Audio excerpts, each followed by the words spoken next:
সেলিমদা হওয়ার পরে অদ্ভুতভাবে আমরা দেখলাম প্রথম থেকেই ছাত্রদেরকে কর্নার করা শুরু হলো এসএফআইকে। তারপর দেখলাম ওমা শুধু এসএফআই তো নয়, সবাই কর্নার হচ্ছে, সমস্ত সংগঠন কর্নার হচ্ছে, শুধুমাত্র একটা সংগঠন সামনের দিকে হেডলাইন হয়ে এগিয়ে আসছে। কিন্তু তরুণ প্রজন্ম তো সামনে নিয়ে এসছে, এই প্রশ্ন তো এখানে ওঠে।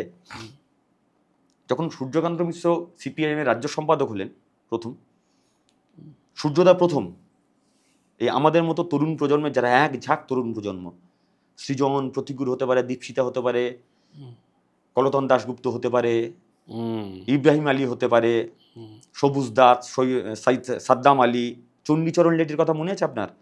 এই বর্ধমানের যাদবপুরের স্কলার, আদিবাসী পরিবারের ছেলে, পিঠাতা, ঐশী ঘোষ, এক ঝাঁক তরুণ 21শে আমি যেবারে সেইবারে এক ঝাঁক তরুণ প্রজন্মের মুখ থেকে ক্যান্ডিডেট করলেন। সূর্যদা মানে মনে আছে এটা, সূর্যদা মিটিংয়ে বসে আছেন সম্পাদক হিসেবে, আমি তখন ছোট সবে ইউনিটি পিসিএম হয়েছি, হুলিয়ে সমালোচনা করেছি সূর্যদাকে প্রকাশ্য মিটিংয়ে, রাজ্য কমিটি মিটিংয়ে রাজ্য সম্পাদককে সমালোচনা করছি, পিভিএমকে সমালোচনা করছি, উনি খাতায় লেখেন সবসময়। যখন বেরোচ্ছি, শোনো গেলাম, আচ্ছা তুমি এই পয়েন্টটা কী বললেন আমি বুঝতে পারিনি, একটু বলবে? বললাম সূর্যদা আমার এটা মনে হচ্ছে এই বিষয়ে আমি এই প্রশ্নের সমালোচনা করেছি। আচ্ছা ঠিক আছে যাও তুমি, খাতায় লিখে নিলেন, চলে এলাম। দুদিন পরে একটা ফোন এলো, কোথায় তুমি? এটি এসএফআই অফিসে, একটু আসবে? আমি যখন গেলাম তখন বললে ফ্র্যাঙ্কফুর্টের না, এই নতুন একটা আর্টিকেলে বেরোয়, যেটা পড়ে দেখেছো? তুমি যে অ্যাঙ্গেলে বলছো এই অ্যাঙ্গেলে ঠিক, বাট এই নতুন একটা অ্যাঙ্গেল, এটা তুমি ভাবতে পারো। এই তো নেতৃত্বের কাজ।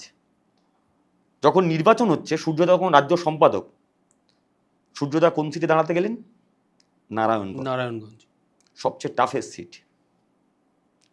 সবাই বলেছিল যাদবপুরে দাঁড়াও, বলেছিল না নারায়ণগড়ে দাঁড়াবো।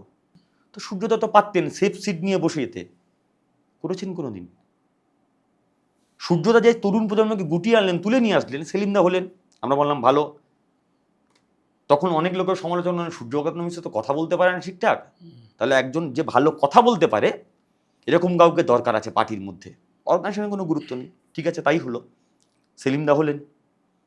সেলিমদা হওয়ার পরে অদ্ভুতভাবে আমরা দেখলাম প্রথম থেকেই ছাত্রদেরকে কর্নার করা শুরু হলো এসএফআইকে। তারপর দেখলাম ওমা শুধু এসএফআই তো নয়, সবাই কর্নার হচ্ছে, সমস্ত সংগঠন কর্নার হচ্ছে, শুধুমাত্র একটা সংগঠন সামনের দিকে হেডলাইন হয়ে এগিয়ে আসছে, ডিওএফআই সংগঠন, যুব সংগঠন।